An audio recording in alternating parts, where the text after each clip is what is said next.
All right, hey there everyone. This is another video lesson for you here in this options trading boot camp.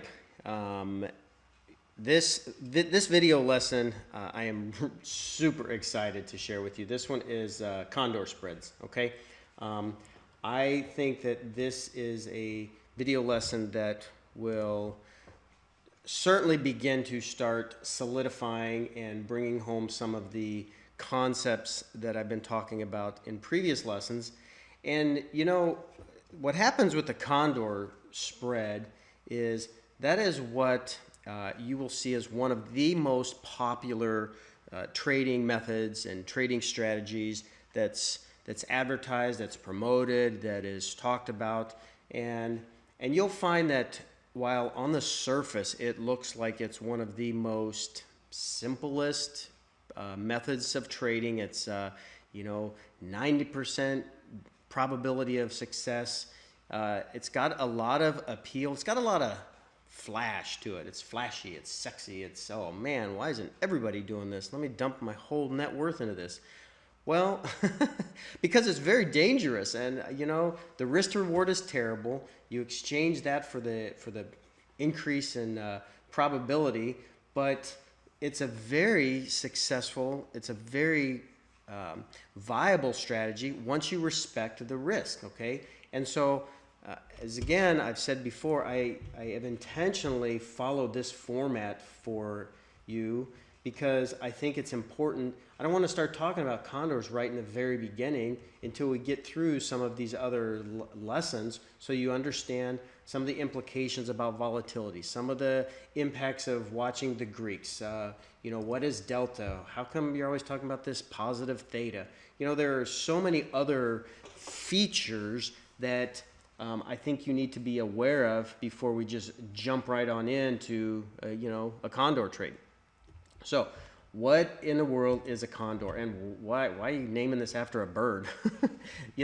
I'll tell you, it's a very simple method. It's a very simple strategy, and you certainly will maybe find the appeal and the attraction once I start explaining it.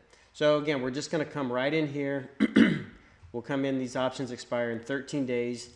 For this lesson, I'm going to go just a little bit farther out, and that will give a few more choices and will let me kind of show some of the differences. But as I've recapped before, we talked about simple directional calls and puts. You buy a put if you want the market to go down, all right? You've got defined risk to the upside, unlimited profit potential to the downside, and the reverse is for a call, right? You've got defined risk to the downside. Let's delete that. Right here, we'll buy a call. You've got defined risk to the downside. Delete, reset. All right. Buy a call. Thank you. You've got defined risk to the downside. You've got unlimited profit potential to the upside.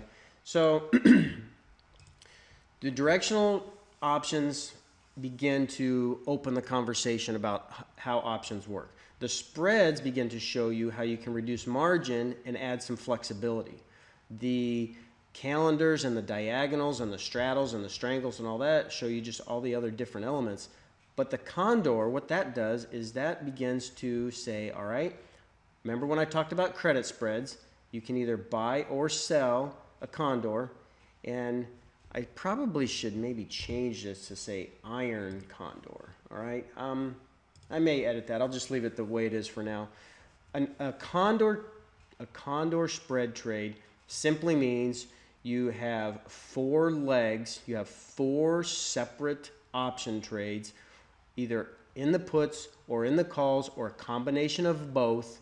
And what that does is that attempts to create a spread kind of enveloping where the market is trading at. So let's just say this is the Russell right now. We're having a nice down day. Volatility is picking up. This, I like to see this. And what we're doing, we're coming right here onto some prior area of resistance that, I imagine is going to hold us some support, or we may just, keep dropping down here to 1200. Who knows? Who cares? That's what the market does. But let's just say that I want to create a trade that wants to make a range. Ooh, that's what I wanted to do. It wants to make a range of this, you know, I want to encapsulate this kind of area. So what you'll do with a Condor type trade is, remember I talked about credit spreads. Let's just say we come out here and we sell a vertical. So we have sold the 1090, we are buying the 1080, or let's even say we're going to buy the 1070. You'll see we'll take in a credit. So I'm taking in an, you know what, I changed my mind. I want to keep it 10 points wide just to show you something. We'll take in a 45-cent credit. There is 10 points in between the strike prices.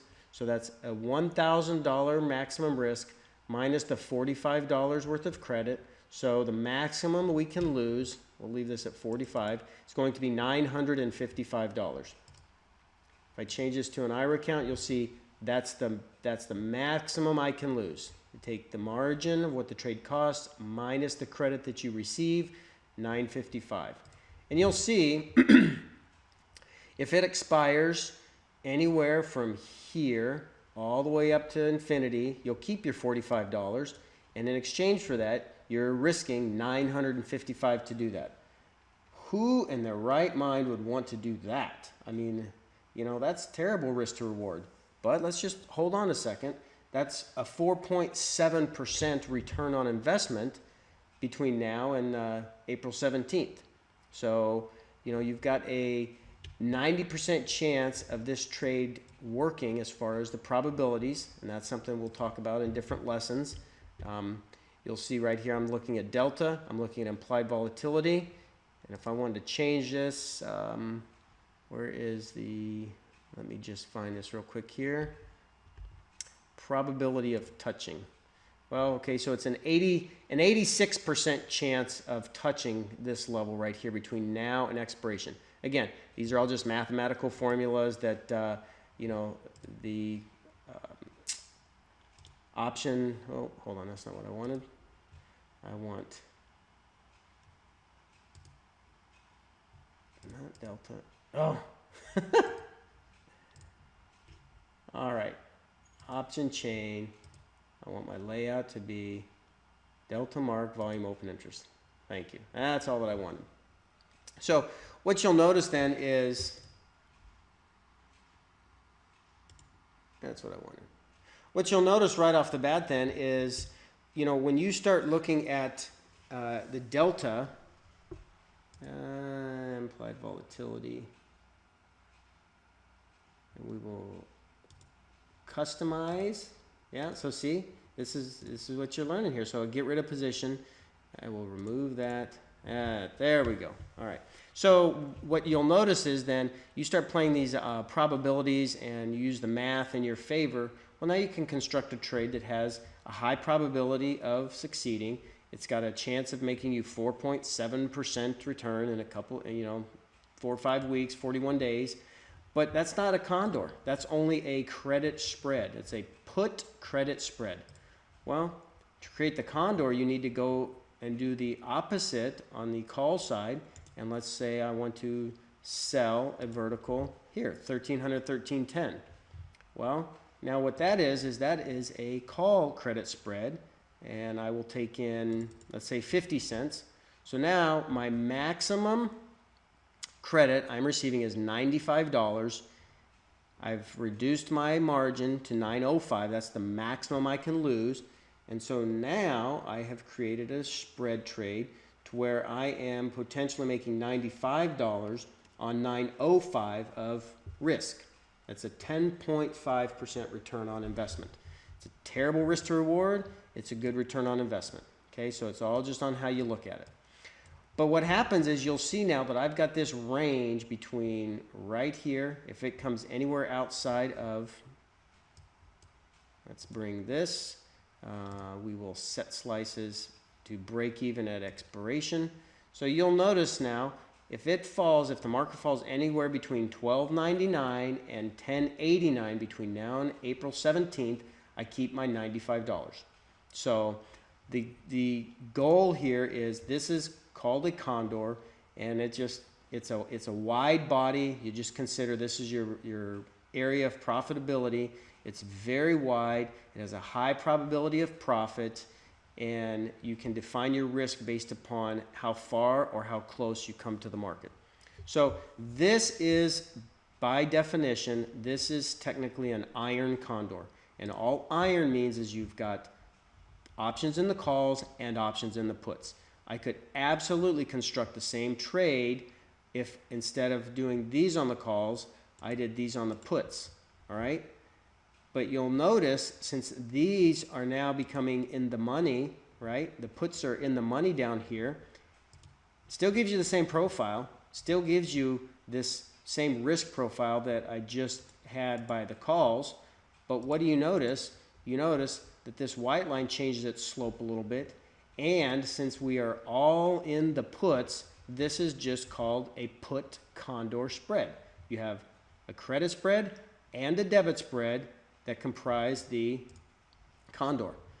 Well, if you notice, it also changes your margin requirements because the cost of this put debit spread is more advantageous than the call credit spread out here. The problem with that, and the reason why nobody does that, is because look at the volume. Look at how much open interest there is. Nobody's trading those. Nobody wants to buy and sell deep, deep, deep in the money put options. So you come over here to the call options and you sell a credit spread. All right? So that is the textbook definition of condor spread. This is a put credit spread. This is a call credit spread. The two of them together make an iron condor. All right? So you'll notice here that you can start changing all these probability modes up here. Probability of touching between here and here. I will get rid of this slice, delete this slice. So now what you notice between now and April 17th, you'll see the shaded area here. From right here, we'll change this set slices to 1 plus or minus 1 base. Plus or minus 1 sigma. So this is a 1 standard deviation move between now and expiration. So if I delete this slice, what you notice is between here and here, right? This is a 1 standard deviation move over the next 41 days from where the market is currently trading at. So you've got a lot more danger to the upside of it going outside of your profitability range versus the downside. Okay? So right off the bat you can see that yes, it's a much higher risk to reward. There are certainly pluses and minuses to trading this as to trading other spreads, but you'll notice right off the bat this offers me a lot of security knowing that I can let this market move a long way away. I really, really cannot emphasize enough, practice trading the condors. There is a boatload of risk to the upside when you start trading condors, and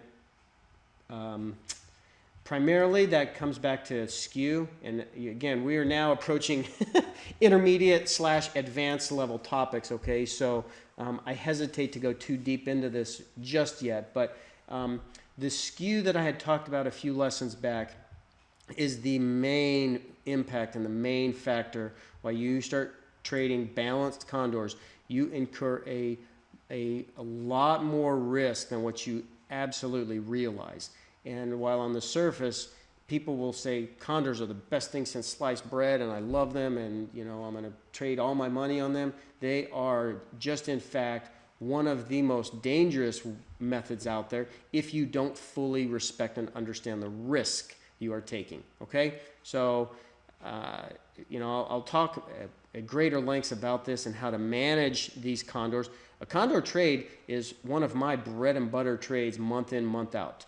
I don't trade it like this. It's one of these unique spreads that I'm going to talk about for month 10. It'll be in a couple video lessons coming up next.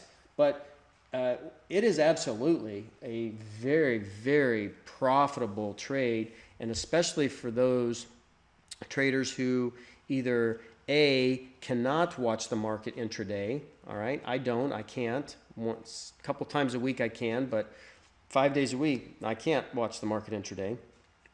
But B, it's also for traders who don't want to watch the market all day, who want to have a life, who want to go out and go snow skiing or go rock climbing or go mountain biking or hiking or go watch movies. I mean, if you want to have a life other than being chained to a computer screen and a computer monitor, well, you know, guess what? There are strategies for everybody. And you can scalp the E-minis and day trade till your heart's content, or you can identify ranges and construct option trades and let the time decay work in your favor. There's something for everybody is, I guess, what my point is. So a Condor trade is basically essentially, just remember, it is a call credit spread and a put credit spread. That makes an iron condor. So you know what? This is what I'm going to do. I am going to do this. I'm going to drag this over here. All right, and I'm going to just put this to re-emphasize. Iron condor is put credit spread plus call credit spread. Okay? A condor, just a regular condor, we'll just say put condor is a put credit spread plus a put debit spread. Okay? And what is a call condor? All right, I'm not being funny, I'm not being silly, but it's a call credit spread plus a call debit spread. All right? There will be times when you will want to use a call only condor. Let's say in the example, if you're making an adjustment to a bigger position, all right, let's just say I want to buy a condor right here. I come all the way down here. You'll notice iron condor is separate from condor. If I just want to buy a condor, it's all in the calls. And what does it do? It has a call debit spread plus 1310 minus 1320, and then it's got a call credit spread minus 1330 plus 1340. So the 1330, analyze a sell, that is your vertical credit spread, and the 1310, 1320, that is your call debit spread. So the two of those, right, let's lock everything down for right now. It's a 30-cent debit minus a 12-cent credit should equal 18-cent debit.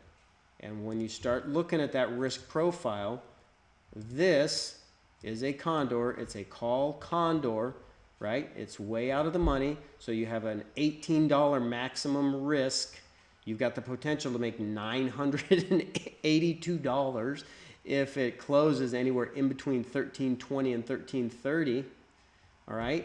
And that is the exact same format as doing a call credit spread that's way out of the money and a call debit spread that's closer to the money.